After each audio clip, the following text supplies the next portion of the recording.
Dear ladies and gentlemen, welcome to the English Keys channel. Today we are going to discuss the most confusing words in English language which are used in different competitive exams like GRE, PMS, CSS, NTS, IELTS, ISSB, FPSE and different other competitive exams. And these are the very important words, and it is very important for you to differentiate between their spellings and their meanings, because these words are oftenly repeated in the competitive exams. So let's start the video and see what we have got today. So the first pair of word is advice and advise. So advice with C, with the sound of C and with the spelling of C, it is a noun. For example, Nora gave her brother a good advice. And advice with the pronunciation of Z and with the spelling of S, it is a verb. For example, Robert advised his friend to avoid interacting with bad people. So the next pair of word is affect and effect. So affect with A is usually a verb. For example, consumption of liquor affects your lungs. And effect with E, like starting with E, is usually a noun. For example, David's speech left a deep effect on the audience. Next pair of word is insure and insured. So the pronunciation is almost same, but there is a difference in the spelling and in the meaning as well. So insure, starting with E, it means to guarantee or make sure of something. For example, my brother ensured that he will come to my help. But insure with I, starting with I, it means to take out an insurance policy. For example, this car is the best one to buy if it is insured. Next pair of word is complement. So complement with a spelling of E, like you can see here, the difference is in the spellings. E after M and here I after L. Okay, so a complement with E is something that completes something else, okay, which is inevitable or necessary for something, like which is the part of a pair. Okay, mostly it is used with things that go well together. For example, your black shoes are a best complement for this suit. Like your black shoes completes your pair of black shoes completes your this dressing, and it suits very good with your this suit or dressing. But complement with I, a compliment, it is a nice thing to say, like it is a phrase of praise, it is a word of praise from somebody upon your some action or your activity.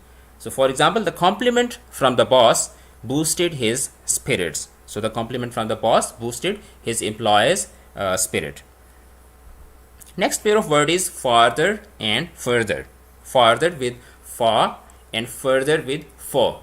So farther, like A after F, it refers to physical and quantifiable distance. Physical and quantifiable, like a distance which you can actually measure, which you can actually gauge, okay, which you can actually quantify. For example, Hannah ran a little farther than Rebecca and got the medal.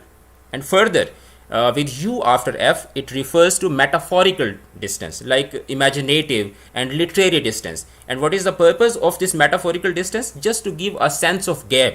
Okay, so it doesn't mean the actual or quantifiable or the physical distance. It is just to give a sense of gap, a sense of difference or distance. For example, I will complete my task before him because I am further ahead of him. Next pair of word is its. One is with apostrophe and one is without apostrophe. So let's see what is the difference. So it's with apostrophe, like comma at the head of T, it is a contraction of it is. Okay, it is the contracted or the short form of it is.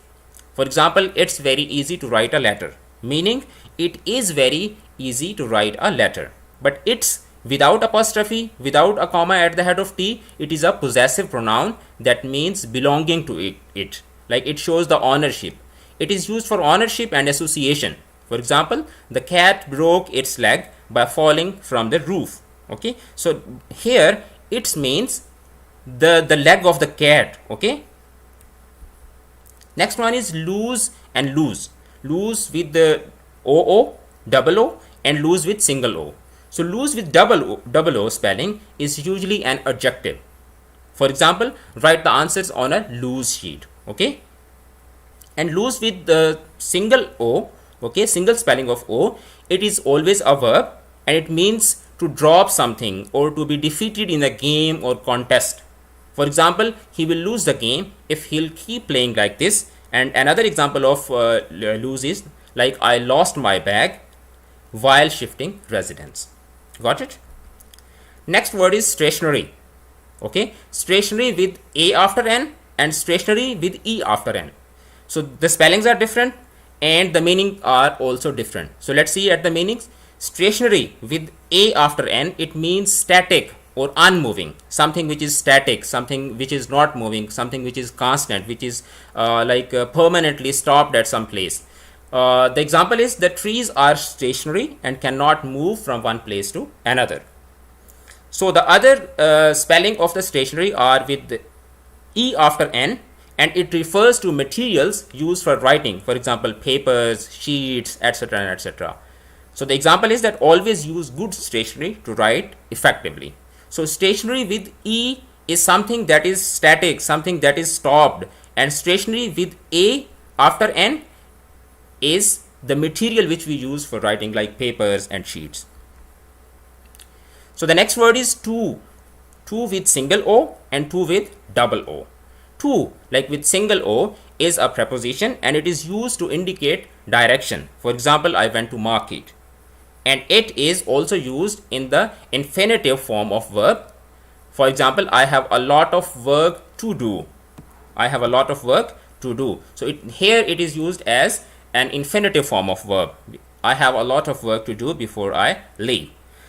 To with double O, it is used as an intensifier, like to intensify, to emphasize, okay, and works similar to very, okay, the word very, when we say very much, okay, very hard. So to with double O is used in the similar context.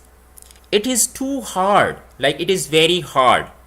And it is also used in terms of also as well, okay. So wherever you use also, you can also use to with double O. For example, I too care for you, I like you too, like I also like you, I also care for you. So this is the difference between to with single O and to with double O. Next is principal. Principal with A after P and principal with P after L after P.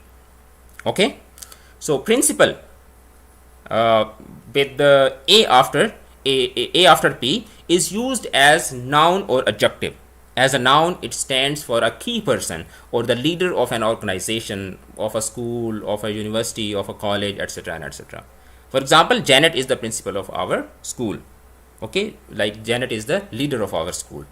You all know this word very well. Okay, all of us have schools and we got the school education and college education, and there were principals. So that principal, that person, for that you will use the spelling of AL, PAL. And it is also used an adjective, and it means most important, the principal reason, the main reason. Here the principal means main, the key reason. The principal reason for this letter is to apologize for the inconvenience. And the other principal with PLE, it is always a noun.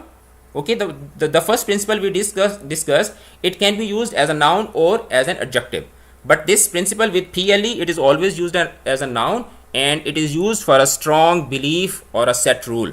For example, Ahmad is a man of principles, like law. So this was it for today. Today we discussed the most confusing words of English literature which are repeatedly used in competitive exams and which you interact on in your daily life as well. So for more grammar videos and English language solutions and spoken English tips, please subscribe the channel and hit the bell icon so that you could receive the upcoming videos without any late or delay. Take care of yourself. Goodbye.